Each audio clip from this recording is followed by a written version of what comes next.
particular pig, these were harvested or slaughtered, whichever word you want to use to describe that. This was done by my class a week from tomorrow. So this guy's been hanging around for about a week or so. Kids in the class did this. This guy came in the door, live weight, somewhere around 260 to 270 pounds. So he was just about 10 pounds shy of the industry average. The industry now is slaughtering pigs somewhere around 280 to 300. They push cattle up to about 13 to 1400 pounds. Sheep, around 120 pounds or so. So we're getting bigger animals. And people say, well, why so big? Well, things get just as messy for a 100-pound pig as they do for a 300-pound pig, but I'm going to get a lot more out of that 300-pound pig. And so that's why the industry is pushing for that kind of stuff. Plus, with the way we've advanced in genetics, I can select for a pig or a beef animal or a sheep that when they grow, they're putting that energy into muscle and not so much fat. For example, this guy's got an average back fat of around 1 inch, which is fairly typical. Fairly typical. What do you guys think the average back fat was, let's say 50 years ago? 3 inches. 3 inches, yeah, or plus, yeah. Does anybody know why we kept pigs so fat back at the turn of the last century? Lard. That was part of the reason. Survive the winter. Survive the winter. What happened? There was a slight worldwide skirmish at the beginning of the last century, wasn't there? What was that called? Come on. World War I. World War I, there you go. World War I. Now why does World War I and fat pigs, what they have in common? The fat inside this animal, as well as the fat inside us, is basically consists of what we call a triglyceride backbone. So it's got 3 little spots on there that we can attach things called fatty acids on there. All right? So when Oprah told you needed more omega-3 in your diet, she was talking about a fatty acid that was called an omega-3 fatty acid that you put on this triglyceride backbone. Now, at the turn of the last century, you take that triglyceride backbone, you knock off all those fatty acids, a few chemical conversions, and you can make TNT out of that triglyceride backbone. Now, trust me, we tried this in the lab. You can't put a fuse in there and see if it blows up. And we were sober when we did that too, so you can't blame it on that. But at any rate, typically you're going to see somewhere around 70% of that live weight go into the coolers. Now, cattle around 60%, sheep around 50%. If any of you do goats, you're talking around 45% of that goat going into the cooler. All right? Now, there's a lot of things that can affect that, obviously, horns and wool and amount of gut fill. These have got the skin left on them. If you guys skin the pig, you're obviously going to get less of that weight going in there. So anything that adds to the live weight that doesn't go into the cooler is what's going to affect what we call the dressing percentage, or the amount of that live weight going into the cooler. Now, we have actually come in here, and you've seen here in the internal section here, and we're kind enough to leave some of this on here. This is part of that leaf fat we were talking about. Actually, one of the first layers of fat put down on the pig.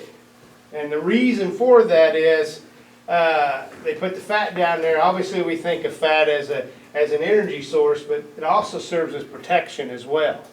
And so it only makes sense when the animal's growing that he's going to lay this first layer of fat around the internal organs to kind of protect them. But it makes good leaf lard, nonetheless. You can do this several different ways. I'm going to start by knocking the feet off. And since we're going to talk about making this guy into a country ham, I'm going to leave about 2 inches of the hock on here.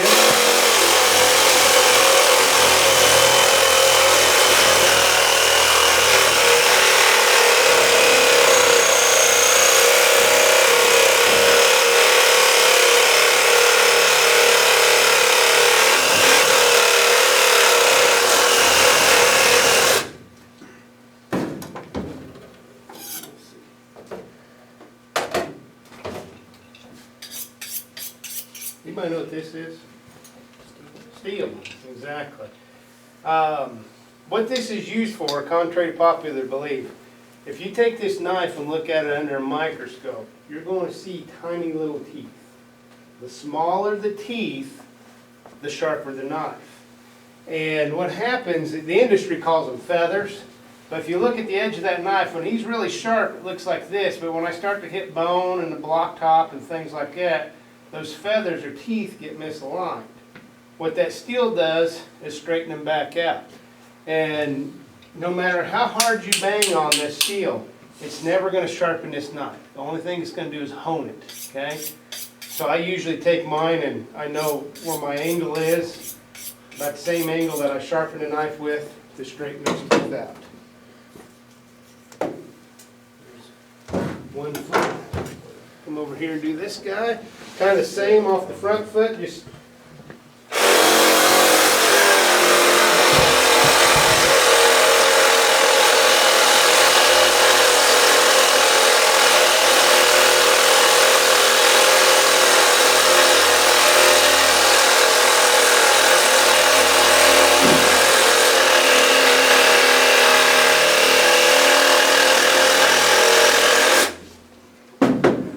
Jander's going to come in here and say, "Are you guys acting out an episode of The Sopranos or something?"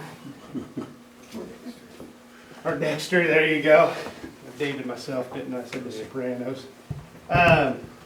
What about these guys? Have they got any value? Baby hawks, pickle pig's feet. Oh yeah, pickled pig's feet, hocks, things like that.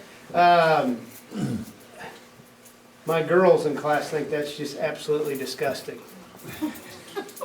You know, and I tell them, you know, if you ever had pickled pig's feet, just vinegar is basically all you're tasting there. But they do have some, you know, some value. Now, if you don't really want to do the pickled pig's feet or stuff, you can dig this meat out of here for sausage, something along those lines.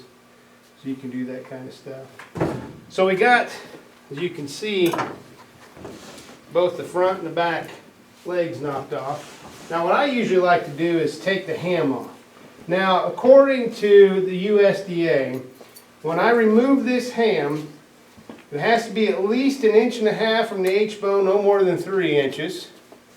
And this cut has to be perpendicular to the flow of the shank. Basically what it means is when I get done cutting through this, what's left of the shank has to stand straight up in the air. And there's just one little bone in there, that pelvic bone that we have to cut through, and I'm going to try to do this with this saw. Let me see if I can actually cut it. Get through it with a knife first. So I'm going to take this ham off. Let's see here. The good thing is it's kind of a rough split.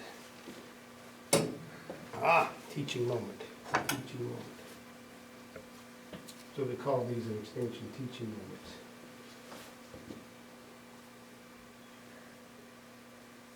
There we go. What I have in my hand is a lymph gland, and they're all over the body. And the inspector looks at certain lymph glands. This isn't one that he looks at, but it's obviously going to tell a sign about the health of the animal. That's a healthy lymph gland there. If this guy was about twice the size and just pitch black in color, we've got a problem. We've got a problem. So if you see these, everybody, what is that brown stuff in there? That's just a lymph gland.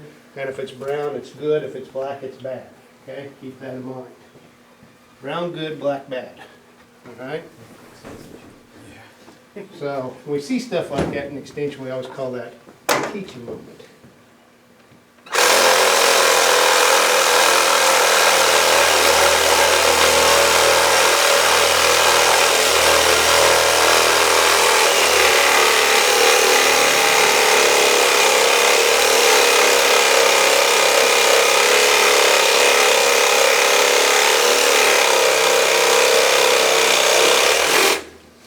Probably all thinking, what are you going to do with this afterwards, cutting out the sawzall? This won't enter into the food chain, but we will feed it to the football team if they lose against Western this weekend. So keep that in mind there. They do eat pretty well, I will say that. Not as good as the basketball team, but they, then again. Now, the challenge you may run into is if you kill these pigs on Friday and it's nice and cold outside, and you come back on a Monday, you run into what I'm having to deal with here is this skin. It's almost like steel to cut through. It's tough, you know. And yeah, it is leather, you know. And see contamination there. You can cut that stuff off of there. There's another set of lymph glands through here. You can see that guy right there. So it's just another healthy lymph gland. So there's our ham. If we do this right, stand straight up in the air, just like so. Now, I'm going to make a commercial for what we're going to talk about soon. I'm going to show you how to take this guy and make something very Kentucky out of it. All right? Very southern, very southeast. So those of you that feel like you're going to leave, you're going to miss something really neat. Okay? Set him over here. Okay? Now, the other thing we're going to do, this is what fascinates me the most about animals. I'm going to remove the shoulder here. And what's really neat about the shoulders in these animals, whether it's a pig, beef animal, sheep, dog, cat, if they walk on four legs, they go from the hoof, that front leg, all the way up into the shoulder blade, and that shoulder blade does not attach to the skeleton. It's held in place by muscle. Now, where's most of the weight at on an animal? Right up front. This is why we talk about things like what these muscles did when they were muscles before they became meat is going to dictate a lot about their tenderness. All right? Muscles of locomotion, those in the shoulder, those in the ham, chuck, round, leg, whatever you want to use, whatever species, those tend to be a little bit tougher. They have larger muscle fibers, they have more of a dense connective tissue matrix, and they're always working. They're always working, and so they tend to be a little bit tougher. Now, we have various ways that we can cook these to make them more tender. All right? If you get a big chuck steak, that's not something you want to throw on the grill.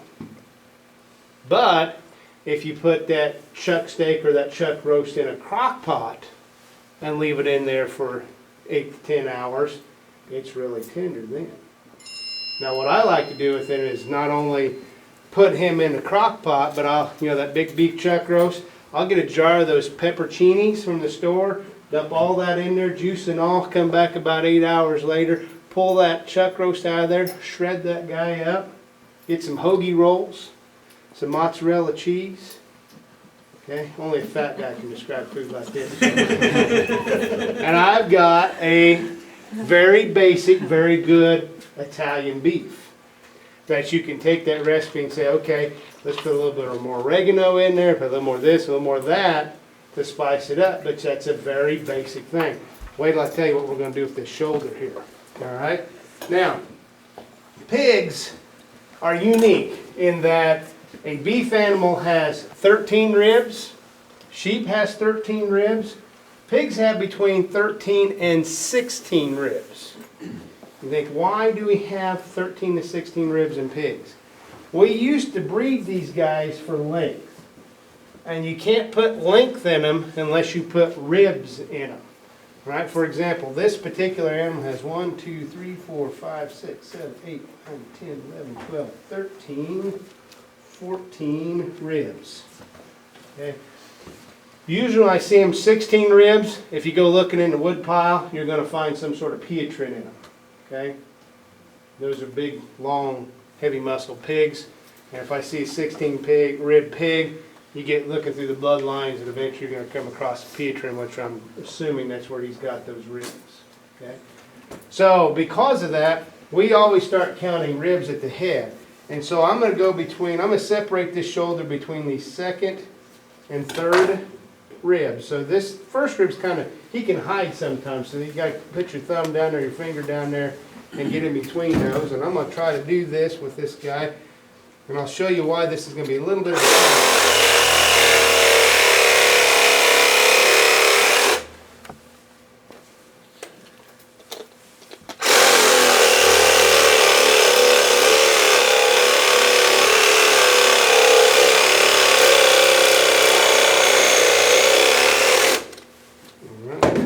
Got through those bones. Let's see, there's another bone in here. That's that shoulder blade, and he's right down there at the tip of my knife. Try to get. So. There we go. Move up a little bit more.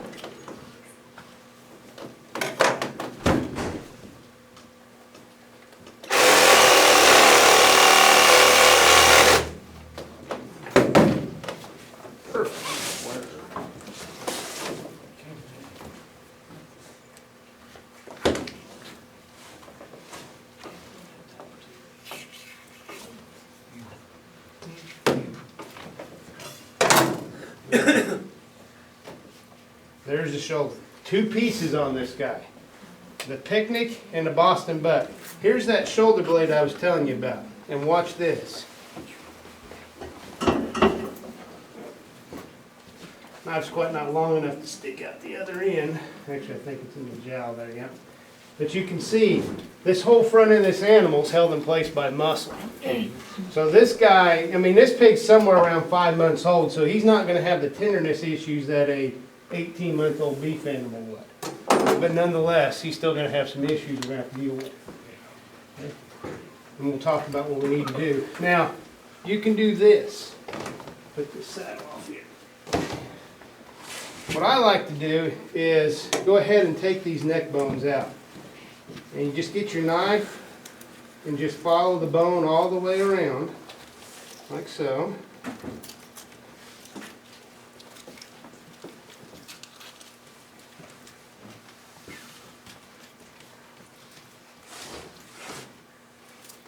You can take these neck bones if you want and smoke them and then cut them up for like seasoning for soup stock. Now what's unique, one thing we didn't talk about during the slaughter process is taking the head off. How many of you take the head off with a saw when you do it? Yeah. What if I told you we took this off with a knife? See this joint right here? This is called the atlas joint. All right? And that's the joint that allows your head to move around.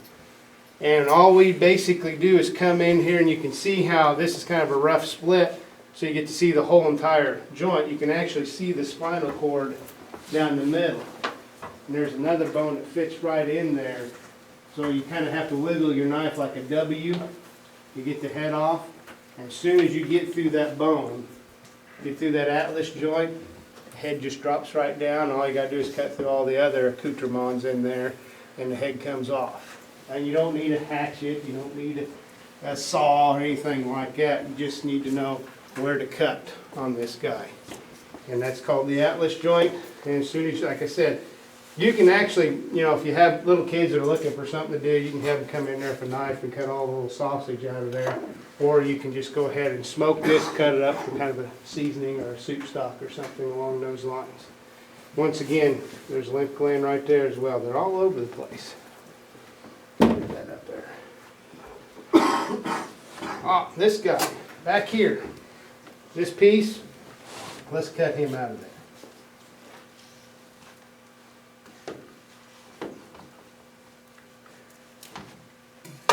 This is the jowl, the cheeks, if you will. I never understood why this isn't more popular than it really is. You can treat this the same way you would the bacon. And so you're going to have something that's smoked, that's mainly fat, and that you're going to fry it. I'm not for sure why this doesn't just sell itself. But for some reason it freaks people out. They're okay with eating the belly, but not the cheek. And to me, Yeah, it's the face, yeah, yeah. But by God, I'll belly up to souse and scrapple and head cheese, but not, you know, not a cheek, that's just gross. There, so, sorry folks. Mouth gets a little dry there, so I just take the jowl off, and it's just a straight cut off the back here. Now, I told you we do things a little bit different. Take a look at this right here. See this wound right here at the end of my knife where that discolored part is right there? That's where we electrically stun this animal. Basically, the way that electrical stunner looks is a big long tube with two wires kind of sticking off, real heavy rods sticking off of it. Ours has spurs, like a spur on a, on a horse. And the reason why we have spurs on there, so when we hit it down there, and what happens when you hit them with electricity, every single muscle contracts. And so they'll come back up at you violently. And what we do is have those spurs in there so that the connection stays true, it stays solid. And so you'll get that kind of scarring right there as well on those spurs. Okay? So that's how you can tell this guy was electrically stunned. And the industry is, the vast majority of the pig industry still uses electrical stunning. However, some have moved to carbon dioxide stunning, to where you put these pigs into kind of a Ferris wheel, if you will. They go in there and then they just drop down in a pit full of carbon dioxide. Since carbon dioxide's heavier than air, that pit stays, all the carbon dioxide stays down there. And they come down in there and they've got it timed where they're down there for so long, they come back out and they're just as flaccid as can be. If you've ever electrically stunned a pig, they immediately go into a grand mal's seizure. And they come out of there and they're kicking and flailing. And this is why big guys usually do the shackling, because we can sit down on them. We know the pressure points to hit when we sit down on them, so it straightens that leg out. And it's still kind of a challenge to shackle that hind leg. But part of the reason why they've gone to that is it's a lot safer for the workers, because they come out after being CO2 stunned and they're very flaccid and they're not moving as all, and the guys can just go up there and shackle it and up it goes. Whereas the other way, it's just an open field tackle, so to speak. So keep that in mind. Picnic, Boston buck. Now here's the blade bone right here, okay, on this guy. Blade bone, that shoulder blade that we kind of cut through there. What I'm going to do is on the side where the shank is, I'm going to come about an inch off of there. I'm going to cut down. There's just one bone holding this guy together. Okay? Sometimes you hit it right, you can go through it with a knife. Get that joint, that's what I'm going to do here. So sometimes you don't always need a saw.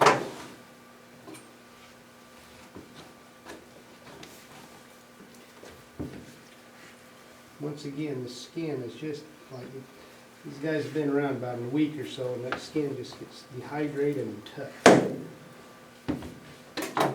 The picnic, okay? We're trying to figure out how to raise pigs without a picnic. I just wondered about curing shoulder. What do we? Oh, stay tuned. Stay tuned. Don't you hate when people do that to you? They've been doing that to me for the last 3 weeks. The Sons of Anarchy premieres tomorrow night. They've been showing those commercials. Got me all frothing at the mouth and everything for that show to start. But yeah, you can cure these, which we're going to talk about in a second. Or you can bone him out and make him into sausage. Or you can do something else I'm going to show you later on that works really well as well. Now these guys, like I said, they have their purpose. Not a whole lot of them are consumed in the U.S. They're mainly, those guys are going overseas, and it works out really well because in Korea they love those picnics. In the U.S. we despise them, so it works out really well. Okay, they take them, and we don't have to worry about it. You sometimes have to be careful, and part of the reason why I chose this one is the students didn't do a very good job. See that kind of bruising right there at the skin level? That's where they stuck him. And since we use a scald bat that hot water method, once you sticking, that internal organs are exposed to that water. And so what we normally do is come in here and clean that stick out. And I grabbed that carcass, I had 3 of them in the coolers. I thought, I'm gonna grab this one because this one shows what happens if you don't clean that stick out very well. Okay? That's part of the reason why I'm not too concerned about cutting him up with a Sawzall, because he's not going into the food chain. So if you see that, you got to get that stuff cut out of here. This Boston Butt, there's some really cool stuff we're going to do with him. So I'm just going to set him off to the side here. We're going to talk about these guys here in a second. And then we get into the big money, all right? Separate the loin and the belly. Now, we're getting into some scary times in animal agriculture, folks. If you've paid attention to what's going on, it doesn't look good for those of us that raise animals or process animals. Why? Has anybody seen what the price of corn is? Going through the roof. Going through the roof, yeah. I'm not for sure if a straight up and down line is steep enough to describe that. All right. We at the UK last week took a bunch of pigs to Bluegrass Stockyards, 100-pound pigs, good quality, fast-growing pigs. Couldn't get a bid on them. Couldn't get a bid on them. Nobody wants to buy anything because of the $9 corn. All right, or $10 corn, or whatever. I didn't check it to see what it is today, but at the time we were looking at $9 corn. And so, luckily, somebody came in the 11th hour and made a bid on those pigs. Otherwise, we were going to bring them back to the campus and we were going to process them in the meat lab, which is no big deal. But 66 pigs at a time running through our little meat lab is really going to tax us. So, but you know, we went through this about 15 years ago or so, where pigs were about $5 a hundredweight. And part of it pulled those pigs out of that $5 hundredweight category was this guy right here, this belly. Because bellies ended up getting cheap, and we're going to take those bellies and make them into what? Bacon. And even vegetarians like bacon. Okay? And so a particular fast food chain out there, I passed one of them on the way into town at the edge of town. It's got the red-headed clown as a mascot there. You smell what I'm stepping in there? Yeah. McDonald's started putting bacon on everything because it was cheap. And that belly, that bacon, started to slowly pull the pork industry out of that funk. So much so now, and we have just an absolute love for this bacon, that you'll see bellies sometimes at a higher price than the loins. You see that every once in a while throughout the year. If you follow the car lot report from the USDA, you'll see bellies worth more than the loins. Because now we have bacon. That's a wonderful thing. But now we have things like sun-dried tomato bacon, vanilla bourbon bacon, Cajun bacon. See, only fat guys can describe food like this. And I'm not done yet either this evening either. By the time you leave here, you guys are gonna run to every fast food place you can. But we now have these gourmet bacons where they not only add the smoke to it, but they add the different flavors to it, which is absolutely fascinating. And we've got a lot of folks in the state to do this. So what I'm going to do is remove this belly from this loin. This is the tenderloin right here. And the way it reads with the USDA, you go immediately ventral to the tenderloin, which is fancy talk for immediately south or immediately below the tenderloin. We have to use dorsal and ventral and things like that. But basically, I'm going to come in here, make my cut. Now, I've got to bear in mind this skin's pretty tight. Okay? Come right back to the first rib. See how this works with this Sawzall here.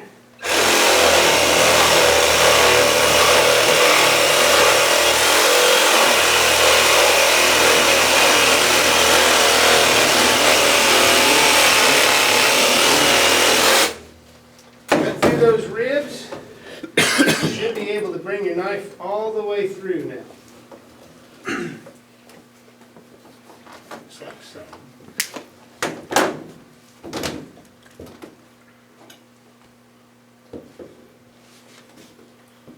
Just like that. Just cut him off to the side. So there's your belly. What's the problem? You got ribs in there. We don't like bone-in bacon, do we? So we gotta take those ribs out of there. These ribs kind of set in here like this. You can see part of the sternum up here. So what I'm just gonna do is take my knife and follow those ribs. And one thing you gotta be careful of is at the end of these ribs is cartilage. I'm gonna leave one in here so you guys see what I'm talking about here. So you gotta make sure you get not only the bone, but the cartilage out as well. See that cartilage in there? Just like that. Come in underneath, we gotta take him out. So put him in there. What do you think? Yeah. Put these in an oven with the set the broiler at about 225. Put a nice little some sort of liquid underneath them. Tin it with foil. Put them in there for a couple hours and finish them on the grill. And guess what? Yep, barbecue sauce on these things. I don't know about you folks, but when I eat ribs, I want to be by myself. Because if you're going to do them correctly, you got to waller, don't you? You got to get all over it. Now you can, you know, if you don't want to mess around with this bone right here. I mean, that you can give that to the kids. They can all on that. But now you've got these ribs, and some people like when they cook them. I kind of do this sometimes at home too. I make these kind of relief cuts in the middle of the ribs. And why? Well, like I said, I like to be by myself, so I don't want anything to get in between there. When I cook them, I can rip those ribs off a lot easier there. Plus, by making those little vents in there, when I go to smoke them, I get more smoke flavor throughout it. So it's however you want there. Now, I leave the diaphragm on there because if I leave the diaphragm, I have a St. Louis style rib, and this is just more to eat, okay? And I'm all about that, okay? You don't get to be this size by being real choosy. We can do something else with this guy. We're going to talk about that here in a second as well. Then, what do you guys want to do with this loin? Take it home? Yeah, take it home. Take it home? What do you think? Can you cut it like that in the chops? You know what we're finding out? And you're not going to believe this, but this is the gospel truth. We're finding out that we cannot sell meat with a bone in it anymore. Why? Because this new millennial generation, okay, I'm Gen X, some of you are baby boomers, okay, the generation after me, this millennial generation, they don't like bones in their meat because that reminds them that this once was a living creature. I just don't like to think about that kind of stuff. All I want to know is that pork chop came from Kroger, and that's it. Okay? I can even handle it coming from Walmart or Aldi's, but I don't want to know that it came from a pig. So if you have that in there, you can come in here and start just deboning things. Like you can take this tenderloin out like so. You strip them out like that. You take the sirloin off, and what I usually do is, let's do this. Let's get rid of this skin here. Now we are in the South here. You know, we are around a lot of folks that know a lot about animals and processing animals, okay? What do you think about this skin and this fat? Can I do something really fun with this outside of lard and a football? I make cracklings. You bet. Cracklings, pork rinds, things like that. You bet. That's what you're going to make this guy make from this. I've never made it before, but I've ate plenty. Okay. And so you can see how tough that leather, that hide is. Got the ink there. That shows you he was USDA inspected. That's what that looks like. So you can, like I said, you can take these guys, cut them in strips, deep fry them for cracklings or pork rinds, something along those lines. When I take the sirloin off, I like to take the tenderloin off first and then come in here right at this juncture. And go right through the vertebrae. Sometimes you can twist it off like that. Maybe, there it goes. Like I said, folks don't like bones, so take the sirloin off like so. Just like that. Well, we can't have bone-in pork chops, so we're gonna make boneless pork chops. Just come right down the ribs like so.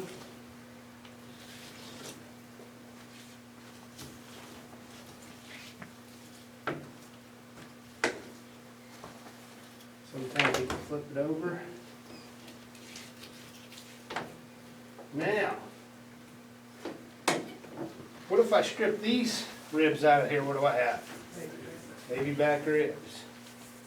Baby back ribs. Now, if you're going to do the baby back rib thing, let me tell you how to cheat. See how I had my knife really close to that bone when I came across here? If I know I'm going to do that sometimes for myself, I'll come in about a half an inch and leave more of that loin on that baby back rib there. Okay? So you can cheat like that. You can cheat like that. Now I've got a boneless loin, so those people that won't eat meat that has bone in it, now I have something for them. And this is